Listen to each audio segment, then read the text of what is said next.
the worst thing about betting on that game, I didn't even realise at the time how much of it I was dreading the game. You know, I could be saving the money, I could be putting it towards a house, I could be putting it towards, a hell of a lot more things. And I literally just took a look at myself in the mirror and was like, what are you doing? You sent me this text, like a flurry of text saying, oh my god lads, I've done an absolute worldie, like this is unbelievable. Yeah. And that is, what was the most you ever won from an accumulator? In an accumulator, the most I ever won was 1,900.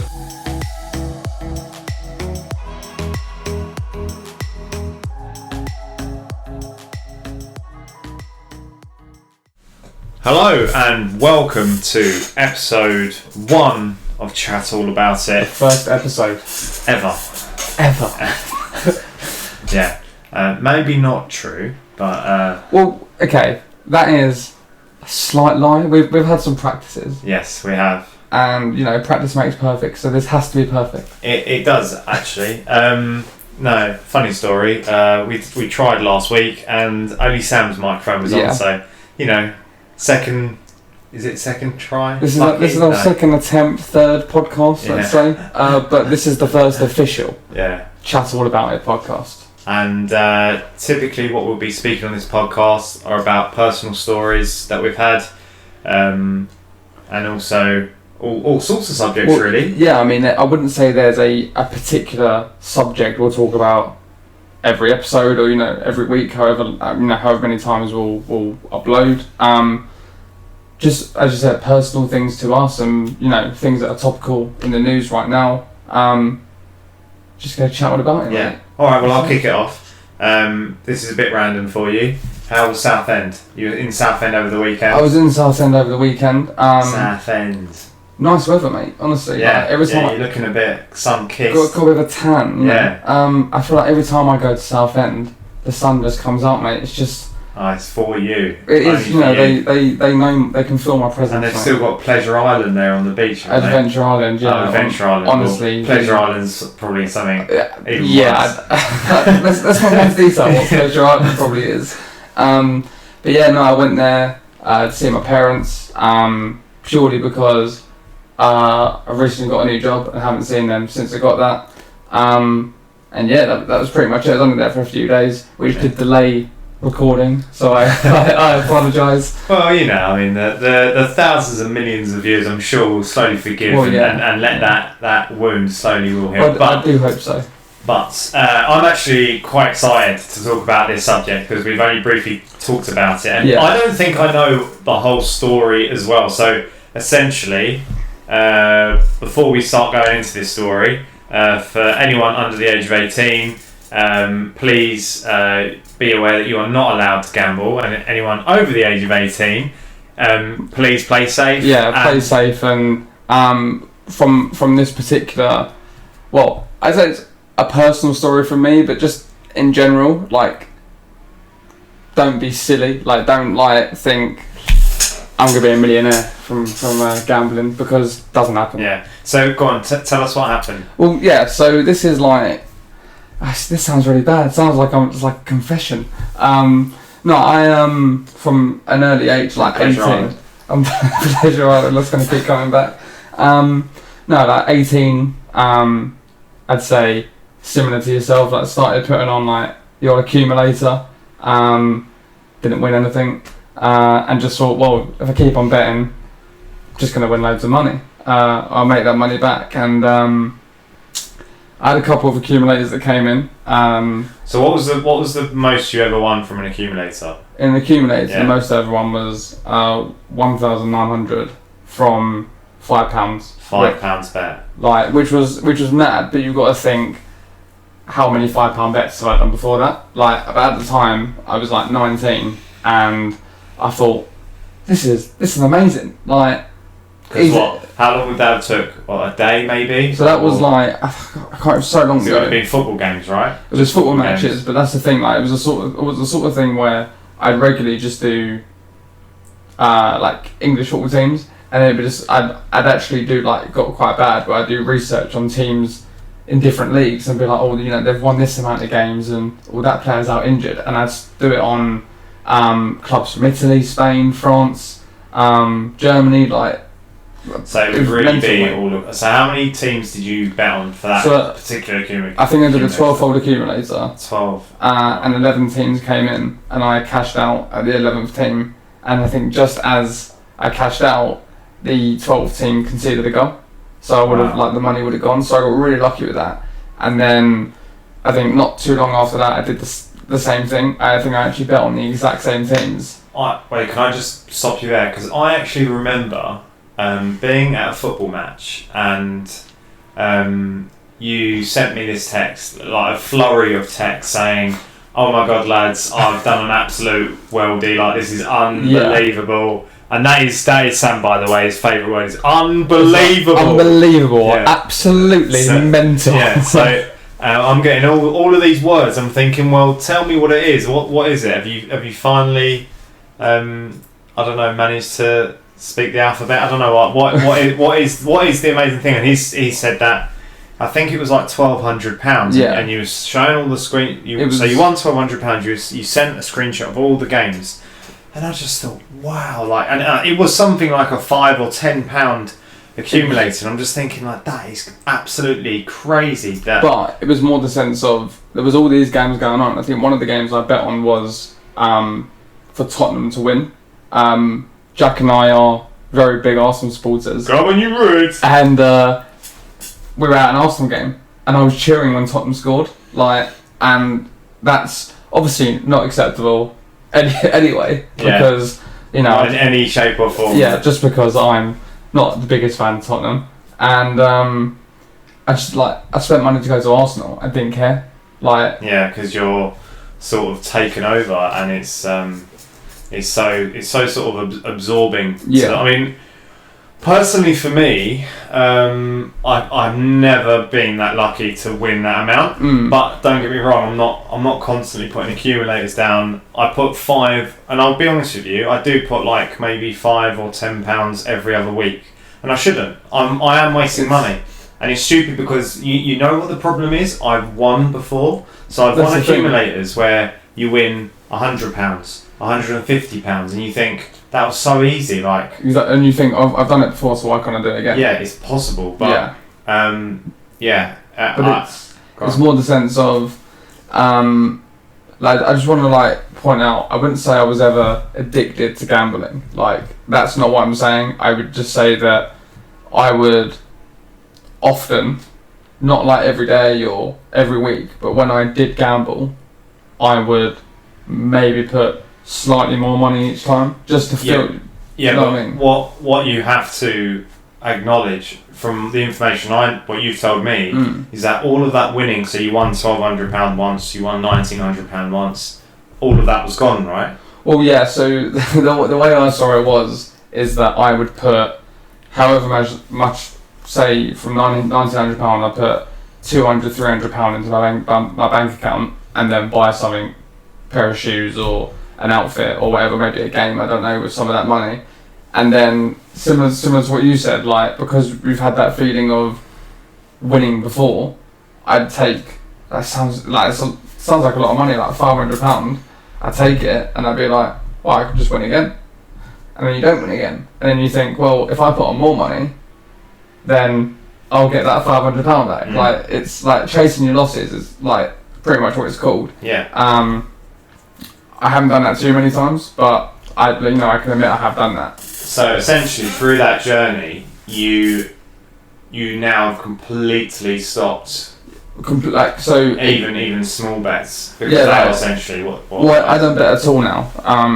But you know, I'll speak about that in a bit, because you know I think there's more that even like you don't know about. So like I went to Vegas with one of our friends, and I think the first night we got there, I hit like 2 jackpots on the slot machines. And, you know, I was in Vegas. I'm gonna have a good time. You're going mental when you're getting 2 jackpots. Yeah. So you know, admittedly the small jackpots, but you know, I thought I'd be safe. And what I do is I take the amount. Say it was like $50 I put into the machine. I take that, put it in my, like, cash it out, put it in my pocket, and all my winnings were going in the safe upstairs. But then the next night, when I lost the money I put in, I'd be like, I've got money in the safe, so I can use that. And it's just like, it's all a psychological thing that you think, well, I've got the money, I've won before, I can do it again. Yeah. And then from going to Vegas was like, well, I can do slot machines at home. So then it's sort of thing like this is probably the worst it ever got. Would be like, I'd be on a day off, I'd just do slot machines in my room. Like why would I do that? Like it just sounds so stupid. It's quite literally chucking money away, and you could lose like £100 in 10 minutes. Like having not done anything with it. But like I don't gamble at all now. Like I haven't for a while. And the reason for that is because for me, I didn't want to get to that point of it's going to be an addiction. Ultimately, I just thought I can be doing so much more with this money. You know, I could be saving the money. I could be putting it towards a house. I could be putting it towards, you know, a hell of a lot more things. And I literally just like took a look at myself in the mirror and was like, what are you doing? Like, what are you actually doing with your life? And yeah, just stopped completely. Purely because I don't really see the point. It's only fun when you're winning and you win a very small amount of time, and the rest of the time you're just trying to chase the money that you've already lost. Yeah. So, like for me, like I think I learnt that lesson, I'd say at a very good time, and like I don't touch it anymore at all. It is definitely a slippery slope, and I mean, a lot of my family, they've always called it like a mugs game. You know, it's a mugs game, same. And I guess when you, especially in like my 20s, I've sort of found that out the hard way. I mean, there's been moments where I went to a friend with a casino, and with like, I mean, it's so naive looking back, but like we're thinking we're gonna win, we're gonna beat the casino because we're at home playing a strategy of blackjack. And we're like, we're playing like black, you know, like a game. You can play blackjack without actually spending money. Do you know what I mean? So it's completely free, and you're just trying out this strategy. And it's so naive to think, yeah, this will work in real life because it works on a fake. Yeah, it is. And you know, I think it took about 5 minutes, and we were both £200 each down.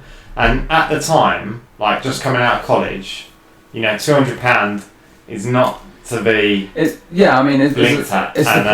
point where you don't own your own money, and back to the point where I was saying, like I stopped. You know. I'd say anyone, you know, work hard for their money. So why are you chucking it away? Yeah. Like honestly, in seconds. That's the worst thing. Honestly, you might as well chuck it in. Yeah. Like, I might as well withdraw £100 or whatever it is, and just chuck it away. Yeah. Like it's pointless. Like obviously, people can make very good money from it, but I think, as you said, it's a very slippery slope to go down. I'm not in that at all now. Like I'm not even. I don't even think about it. I mean, why we're mentioning gambling, I'd say, is because it is just a general life lesson that we can both sort of have a mutual agreement on, because it is interesting to see how you've earned such a huge amount. I mean, I don't know how I would have reacted. Probably the same. I probably would have slowly but surely spent all of them winnings. That's what I mean. Trying to get it better, and it's such a strange psychological thing to think, but hold on, you've won this amount, like be happy, just take it put it in your account and leave like it's more the sense as well. That was a nice crack. Crack the knuckles, by the way. That was all audio. I'm so sorry. It'd be quite satisfying to listen to though. Anyway, I think that with like, especially where it got to the point where I was like gambling on my phone, slot machines takes no skill. Like, I'd rather earn money or gain money having been good at something or skillful at something rather than pressing a button. And you know, like I said, like I wasn't like a gambling addict or anything like that, but could I have continued for however long, you know, it could have potentially gone that way. And I think that having avoided that, and I took the precaution of, maybe because I felt like it was going that way, of self-excluding myself from every single betting site in the UK. And like, I would, like, if anyone listening is, you know, wants to stop, like I said, I did it to prevent myself from going down the slope. I've had people in my family do the same thing. And I think that if you feel like it's going to get down a slippery slope, it's the best thing you could do, because like for example, I deleted all the apps. I've done this self-exclusion thing. I couldn't even tell the last time I gambled, just because it's not in my mind frame at all now, especially because I focus my time, and if I've got free time, I'd rather spend that exercising or or doing a podcast or something like that, something that is quite productive, rather than chucking my money in bin effectively. Yeah, I mean, there's one thing I wanted to mention about gambling from my personal experience, is that so for example, I used to go to the Arsenal. Obviously we can't at the moment, but I used to go to the Arsenal a lot. And this is obviously years ago. I used to bet quite often on the Arsenal to either win or for a goal scorer, etc. Arsenal, it's bad, because sorry for interrupting, but it's bad for like young people, because I remember that at Arsenal they used to do like these scratch cards, and you like got given a scratch card when you went into the entrance, and it would be like the 13th minute. If the goal was in the 13th minute, you win a prize. And I feel like you're not paying money towards that, but things like that can encourage gambling, because it's the chances of you winning, whatever. But the worst thing about, just getting back to my story, the worst thing about betting on that game, I didn't even realise at the time how much of it I was dreading the game. I was dreading it. I wasn't actively supporting the team or enjoying the game, and that's what really sort of frustrated me. Like looking back, so I'm thinking, I remember there was one game where I just forgot to do it, and I thought, I've had such a good day out. Exactly. And I don't care that I could have won money or lost money, because I'm actually trying to experience something, and it completely changes the aspect of like, come on Arsenal, score, I've put a bet on for like 1-0, like why is this goal not coming in? And then it comes in, and then something else happens to get rid of it. So it's really highs and lows. And also, as you said, like you will be all like we both said, if we put a bet on Arsenal to win and Man United to win and Chelsea to win, if Arsenal have scored and they're winning, all I'm doing is like what I would have been doing is looking at my phone. I'm not even watching the game. So consuming that you're not actually enjoying what you should be enjoying. Like, we're football fans, we should, so for example, if it's Man United versus Chelsea and we're just so happen to watch it, we should just be watching it. We should be just admiring it and not trying to like I mean, don't get me wrong, it's not something I do anymore, but it's just something that I definitely did do quite often, and that's not something that I would like a whole generation to follow, because it's not healthy, and really it's as we've said before, it's a really bad sort of avenue to go down, and I feel like that whole aspect of betting on a game and then watching it, it just, for looking back, it just completely ruins it. No, it does, and what I think as well is maybe what people don't think about is every day we're exposed to something gambling related. Like, there's always adverts on any TV channel. There's always a betting advert. There's always something on the radio. There's always something on the train. Like, do you know, there's always something that in your face is, you'll get this free bet if you join our gambling site, and it's the incentive of you getting effectively free money, which people think, oh, I'm going to get free money and that's it. But if you win with that money, you will then continue and continue. Yeah, I mean, especially with like the current situation at the moment with the with what we've just had a lockdown, and I'm sure there's people out of jobs. And the thing is, these adverts are constant. Like, they're at half time, they're before the game, they're after the game. Exactly. They're even some teams are wearing betting sponsors. Yeah. So it's all, as you've just said there, it's always in people's faces. Like, oh, you get a free tenner if you sign up. No, you don't. No. You don't. The small print is there, and that's not what's put in bold. Do you know what I mean? It's like, but people don't read the small print. Yeah. If maybe not even just for gambling, but if someone sees you're going to get this for free, great, free stuff, whatever it is. Like it doesn't matter, but there is that small print, and the time anyone sees free, especially when it's got to do with money, they jump at the chance straight away. Yeah, definitely.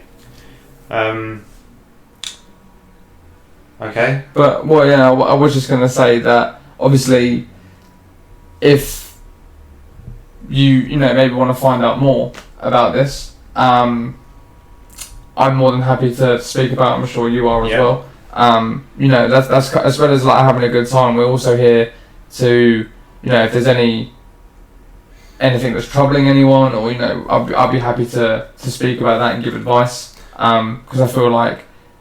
Yeah, you're definitely the guy for it. I mean, I feel like your story is completely different to mine. You've sort of really actually experienced big wins, and that essentially is that is where people, I think, get issues. You can drown effectively. Yeah. That's literally it. Yeah, definitely. But yeah, I'm at the other side now, so that's a positive thing. And like I said, I encourage people to do that self-exclusion, because then you can't do it. Yeah. I never meant for this first podcast to be so serious, but I just wanted to basically put across quite a positive message that we are here to talk about stories, and in another podcast we'll be messing about and having a laugh. So it's more like we said, there is no real subject to this podcast. It's either a personal story for one of us or both of us, or anything that's topical right now. I think predominantly of the time it's going to be quite silly and funny, but something where there is a positive message at the end as well is something we want to kind of convey to people, and hopefully people can listen to that and take it on. Okay, Samuel, I think that's going to wrap up our first episode. Well, it's gone quite well, mate. It has, mate. It has, mate. No, you've done very well. Thank you. I'm proud of you as well. Oh, so happy. Oh dear. All right, mate. Thank you. No worries. We will catch you on the next episode.